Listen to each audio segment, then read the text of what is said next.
বন্ধুগণ, আজকে আমি আপনাদের সঙ্গে শেয়ার করব একটা অসাধারণ ভিন্ন স্বাদের আলুর চপ। একবার বানিয়ে দেখবেন, হেভি লাগে।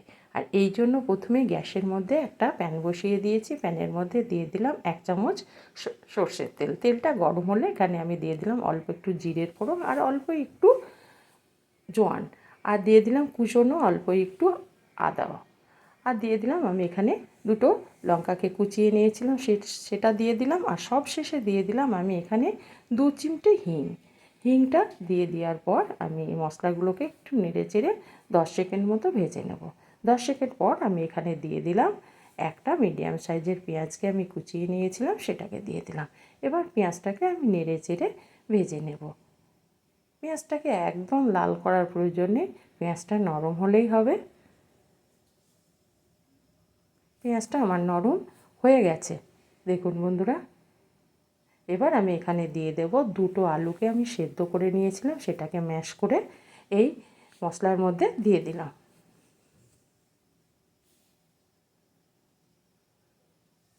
দিয়ে আলুটাকে আমি মশলার সঙ্গে মিশিয়ে নেব।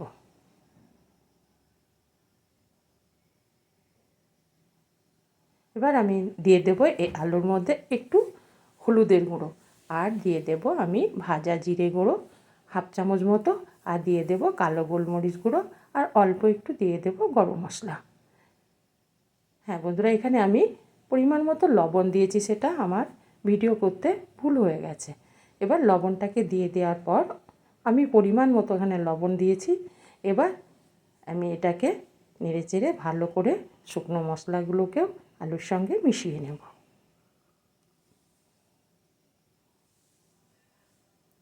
সমস্ত মশলাটা মিশে গেছে। এবার আলুর পুরটাকে আমি উঠিয়ে একটা প্লেটের মধ্যে নিয়ে নেব, দিয়ে আমি পুরোপুরিভাবে ঠান্ডা করে নেব। এদিকে একটা বাটির মধ্যে আমি দুটো পেঁয়াজকে লম্বা লম্বা করে পাতলা পাতলা করে কেটে রেখেছিলাম। দিয়ে দিলাম স্বাদ মতো লবণ। যেহেতু আগে আমি লবণটা ব্যবহার করেছি, সেহেতু হিসাব করে লবণটা দিতে হবে। আর দিয়ে দিলাম গোটা জিরে, আর দিয়ে দিলাম অল্প একটু জোয়ান, আর দিয়ে দিলাম কুচনো ধনে পাতা।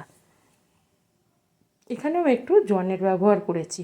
দিয়ে আমি ভালো করে মেখে নেব এরকম চটকে চটকে, যাতে পেঁয়াজের পাটগুলো পুরোপুরি ছেড়ে যায়।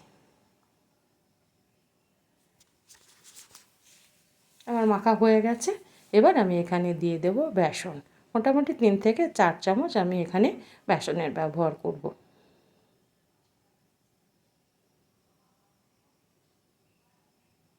মোটামুটি 3 চামচ আমি এখানে বেসন দিয়ে দিলাম। আর দিয়ে দেব এখানে আমি চালের গুঁড়ো 2 চামচ মতো।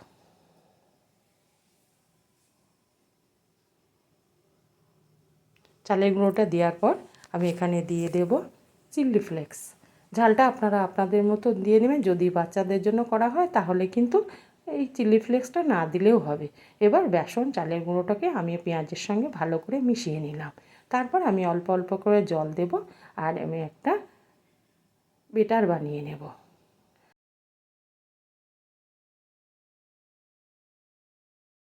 বেটার বানিয়ে নেব, দেখুন বন্ধুরা, যাতে আলুর গায়ে লাগে এই রকম অবস্থায় আমি এটাকে রেখে দেব। এবার আলুটা আমার ঠান্ডা হয়ে গেছে। এবার হাত দিয়ে আলুটাকে, যেমন আমরা আলুগুলোকে হাতের তলে আঙুলে নিয়ে আমি এইভাবে চ্যাপ্টা করে নিলাম।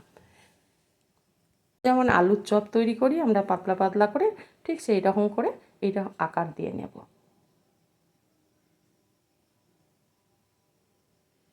আলুর চপটা একটু পাতলা করতে হয়, এটাই আমি একটু মোটা রাখলাম। এইভাবে আমি সমস্ত নাস্তাগুলোকে তৈরি করে নিলাম। এবার যে পুরটাকে আমি পেঁয়াজের পুরটাকে তৈরি করে রেখেছি, সেটাকে এর উপরে এইভাবে প্রলেপ দিয়ে দেবো। হ্যাঁ বন্ধুরা, এটা একটু খেয়াল রাখতে হবে, প্রলেপটা কিন্তু খুব পাতলা করে দিতে হবে, মোটা করে দিলে হবে না, তাহলে কিন্তু টেস্টটা ভালো পাওয়া যাবে না। আলুর যে টেস্টটা ওটা পাওয়া যাবে না পেঁয়াজের, তখন পেঁয়াজ আর বেসনের টেস্টটাই বেশি আসবে। যতটা পারা যাবে পাতলা করে টেনে দিতে হবে। আমি পাতলা করে একটা প্রলেপ দিয়ে দিলাম।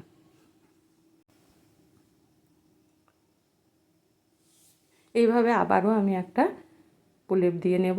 একদম পাতলা, যতটা পারা যায় পাতলা করে এই পেঁয়াজের পুরটাকে টেনে দেব। তাহলে ভিতরে আলুর যে একটা স্বাদ আর উপরে ওই পেঁয়াজ ভাজার একটা স্বাদ দারুণ লাগে বন্ধুরা। এইভাবে আমি আবারও একটা তৈরি করে নিলাম। এইভাবে আমি সমস্ত নাস্তাগুলোকে তৈরি করে নিয়েছি।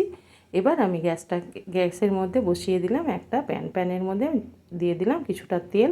তেলটাকে প্রথমে ভালো করে গরম করে নেব, তারপরে মিডিয়াম আছে এগুলোকে আমি ভেজে নেব। হ্যাঁ বন্ধুরা, এটা গ্যাস বাড়িয়ে ভাজলে হবে না, তাহলে উপরে পেঁয়াজগুলো পুড়ে যাবে, তখন একটু তেঁতো তেঁতো ভাব আসতে পারে। সেহেতু মিডিয়াম আছে এগুলোকে ঘুরিয়ে ফিরিয়ে ভাজতে হবে। অসম্ভব টেস্টি একটি আলুর চপ রেসিপি, খেতে কিন্তু দারুণ লাগে বন্ধুরা। একবার কমসে কম বাড়িতে বানিয়ে দেখুন, দিয়ে কমেন্টে আমাকে বলুন কেমন লাগছে। এইভাবে ঘুরিয়ে ফিরিয়ে আমি এগুলোকে ভেজে নেব। আর উপরে প্রলেপটা যখন দেওয়া হবে তখন কিন্তু যতটা পারা যায় পাতলাই দিতে হবে। এইভাবে ঘুরিয়ে ফিরিয়ে মিডিয়াম আছে আমি এগুলোকে গোল্ডেন ব্রাউন করে ভেজে নেব।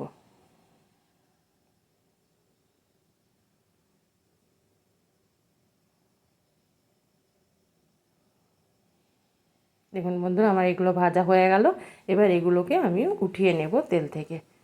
ঠিক একইভাবে এই তেলের মধ্যেই মিডিয়াম আছে আবারও আমি বাদবাকি নাস্তাগুলোকে দিয়ে দেব।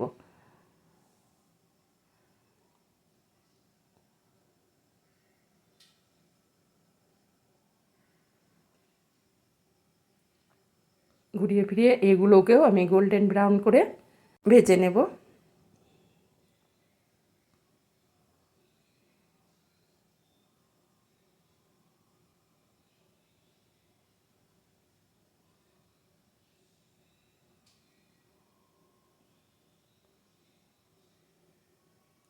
এবার এগুলোকে আমি তেল থেকে উঠিয়ে নেব। তারপর আমি একটা প্লেটের মধ্যে উঠিয়ে নেব। দেখুন বন্ধুরা, কত লোভনীয়, যেমন লোভনীয় তেমনি কিন্তু টেস্টি, খেতে অসম্ভব মজাদার। আর এইগুলোকে এবার আমি গরম গরম প্লেটের মধ্যে উঠিয়ে নিয়ে আমি গরম গরম ইফতারে পরিবেশন করব। বাই, আবারও দেখা হবে।